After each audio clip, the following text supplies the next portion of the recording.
स्वागत है मेरे YouTube चैनल में।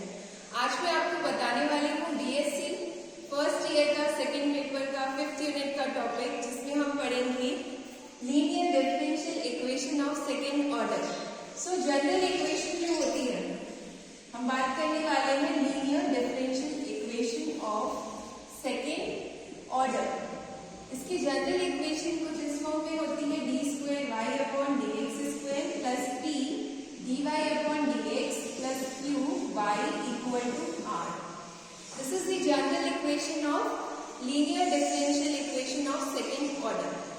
इसको सॉल्व कैसे करते हैं, इसका एक मेथड है जिसका यूज करके ही हम इस गिवन क्वेश्चन को सॉल्व करेंगे।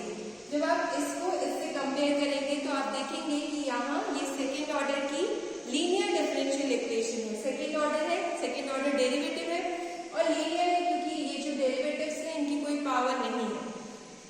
सो इसको हम गिवन जो हमारी इक्वेशन है इसको इस फॉर्म में कन्वर्ट करेंगे और p q r की वैल्यू आइडेंटिफाई करेंगे, जो कि कांस्टेंट हो सकते हैं या फिर फंक्शन ऑफ x हो सकता है। ठीक है, p q r are the function of x और कांस्टेंट्स।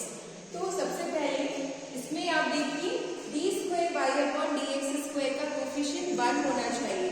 ठीक है, इसलिए हम यहाँ पर क्या करेंगे, इस पूरे इक्वेशन को x से डिवाइड करेंगे।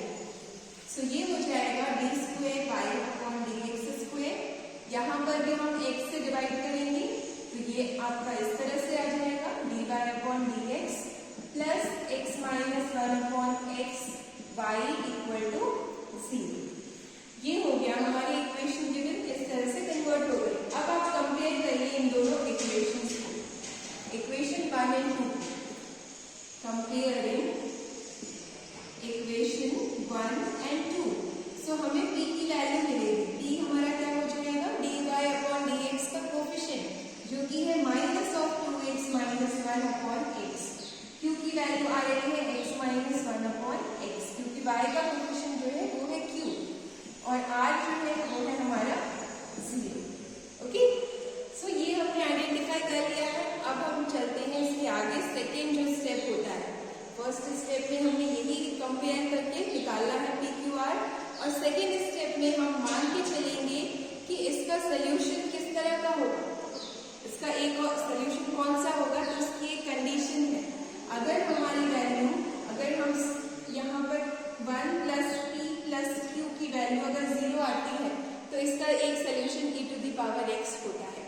सो सपोज हम इसको चेक करते हैं, देखते हैं ये वैल्यू आ रही है। p की वैल्यू रखते हैं -2x - 1/x और q की वैल्यू रख देते हैं x - 1/x। इसको सॉल्व कर लेते हैं, ये हो जाएगा -2, ये प्लस 1/x, यहाँ पर 1 - 1/x।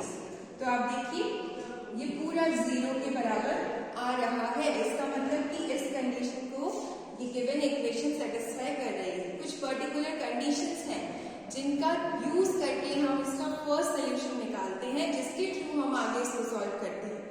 तो ये कंडीशन पहली थी जो ये सेटिस्फाई कर रहा है। इसका मतलब कि इस जो गिवन इक्वेशन है उसका एक सोल्यूशन होगा e⁻x। तो हम मान लेते हैं कि y1 है वो, इसकी वैल्यू क्या है, e⁻x। सो दिस इज पूरक फलन का एक भाग है। ठीक है, पूरक फलन मतलब CF जो कॉम्प्लीमेंट्री फंक्शन निकालते हैं उसका एक भाग ये है।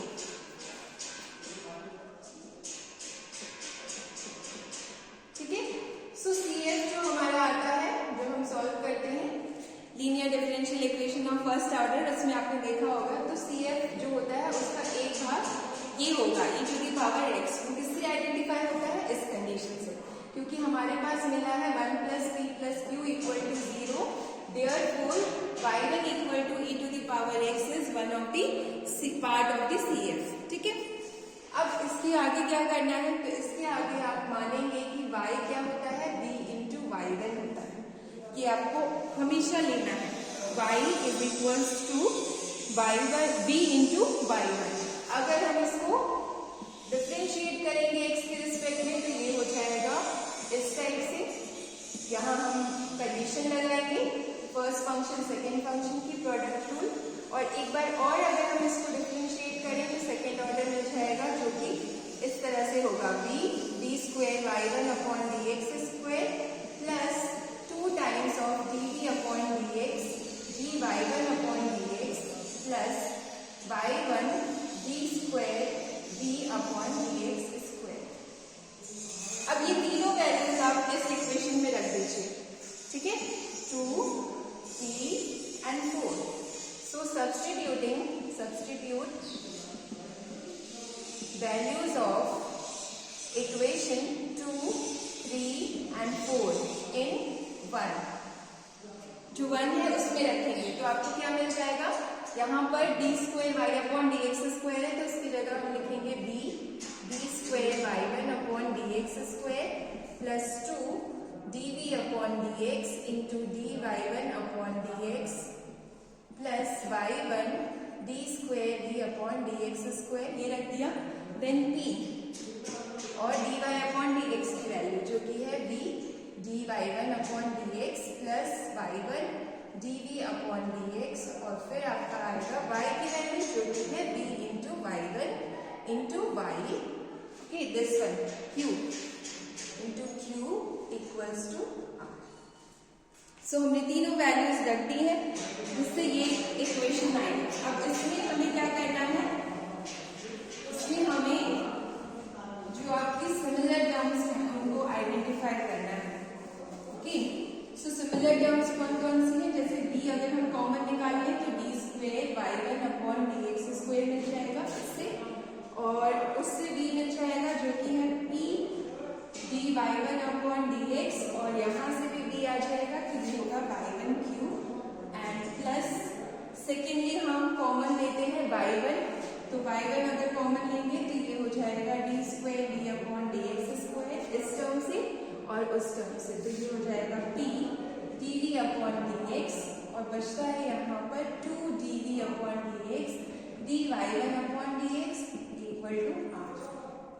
सो ये वैल्यू तो 0 हो जाएगी, दिस इज इक्वल टू 0 क्योंकि y1 एक सोल्यूशन है जो आपका गिवन, जो आपका स्टैंडर्ड होता है ना linear differential equation of second order उसका, तो जब आप वहां पर y की जगह y1 रखेंगे तो ये p d square y1 upon dx square plus p dy upon dx plus q into y1 equal to 0 हो जाएगा। तो ये टर्म 0 हो जाएगी और y1 से अगर हम इसको डिवाइड करेंगे तो ये d square v upon dx square plus p dv upon dx plus 2 upon y1 dv upon dx dy1 upon dx equal to r upon y1, इस तरह से आएगा।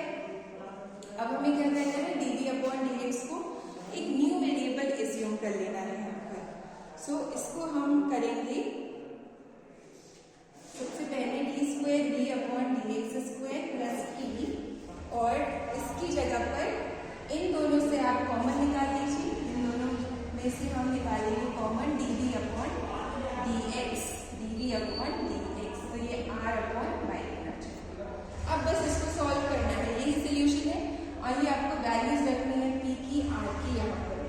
तो p की वैल्यू क्या है, p की वैल्यू हमने अभी निकाली थी, उसको मिटा दिया है। सो आप देख लीजिएगा इसके पहले जो रिजल्ट था उसमें p की वैल्यू हमारी थी minus of 2x minus 1 upon x plus 2 y1 dy1 upon dx dv upon dx और r की वैल्यू 0 थी, तो ये 0 हो जाएगा। इसके बाद y1 क्या है, y1 e to the power x है, तो dy1 अपॉन dx भी क्या होगा, e to the power x। तो यहाँ और यहाँ हम y1 की वैल्यू रख देंगे। देखिए ये सबसे मेन इसमें ये स्टेप्स है कि हमें CF का कोई एक पार्ट मिलेगा सोल्यूशन का, उसके बाद हमें जो प्रोसेस करनी है वो सेम है for every second order linear differential equation और फिर आपको ये वैल्यूज रख देनी है p q r की, तो आपको सोल्यूशन मिल जाएगा।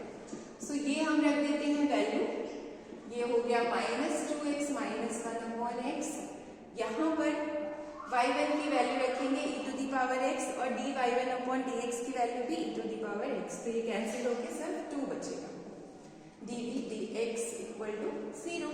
अब देखिए यहाँ पर आप x से डिवाइड कर दीजिए डिनोमिनेटर को, दोनों सेपरेट करके, तो ये -2 हो जाएगा, ये +1/x +2, इससे ये कैंसिल हो जाएगा, +2 -2, और हमारे पास बचेगा d² plus 1/x dv/dx equal to q। इसको सॉल्व करना आप जानते ही होंगे, ये किस फॉर्म में इक्वेशन है। सो इसको हम चेंज कर लेते हैं। पहले हम dv/dx को एक नया वेरिएबल ले लेते हैं, मान लेते हैं ये m। सो इसको क्या लिख सकते हैं, dm/dx लिख सकते हैं, ये सेकेंड ऑर्डर हो जाएगा, तो हम इसको डिफरेंशिएट कर देंगे, और यहाँ पर ये m इक्वल टू 0। सो अब आप देखिए, इसको सॉल्व करना आपको आता होगा। ये IF से हम करते हैं, इंटीग्रेटिंग फैक्टर निकाल के इसको सॉल्व करते हैं। सो कर लेते हैं इसको इंटीग्रेटिंग फैक्टर के थ्रू सॉल्व, या फिर आप इसको डायरेक्टली भी कर सकते हैं। कैसे?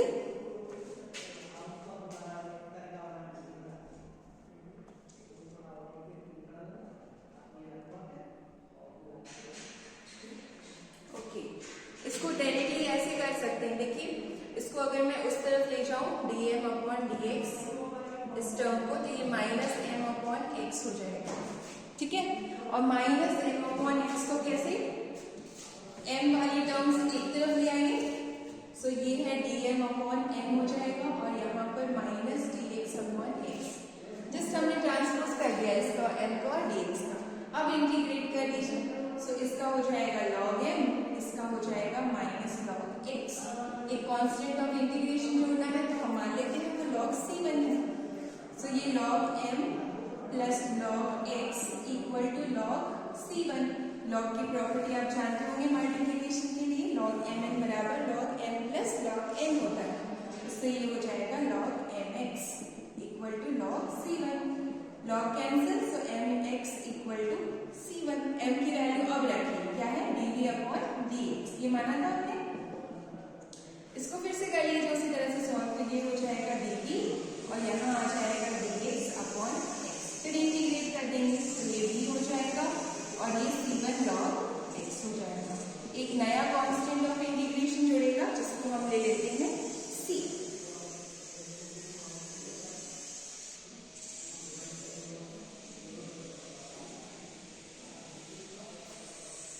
सो ये हमारा आ गया सोल्यूशन।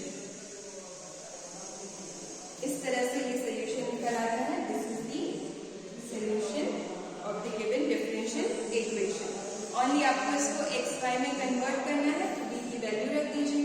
हमने क्या माना था, y is equals to v into y1, ये लिया था सोल्यूशन। तो इसका वैल्यू रख देंगे यहाँ पर v का, तो ये हो जाएगा v is equals to y/y1। y1 कितना है, y1 है e⁻x, तो v की जगह रख दीजिए y/e⁻x। सो ये हमारा आ गया सोल्यूशन। इसको आप चाहे तो ट्रांसपोज कर दीजिए e⁻x को, ये हो जाएगा c1 log x plus c और e⁻x। So this is the solution of the second order linear differential equation. इस तरह से इसको हम सॉल्व करेंगे। मेथड बहुत इजी है, ओनली आपको PQR की वैल्यू निकालनी है standard second order linear differential equation से कंपेयर करके, और फिर आपको चेक करना है कुछ कंडीशंस हैं, उनमें से कौन सी कंडीशन ये क्वेश्चन सेटिस्फाई कर रहा है।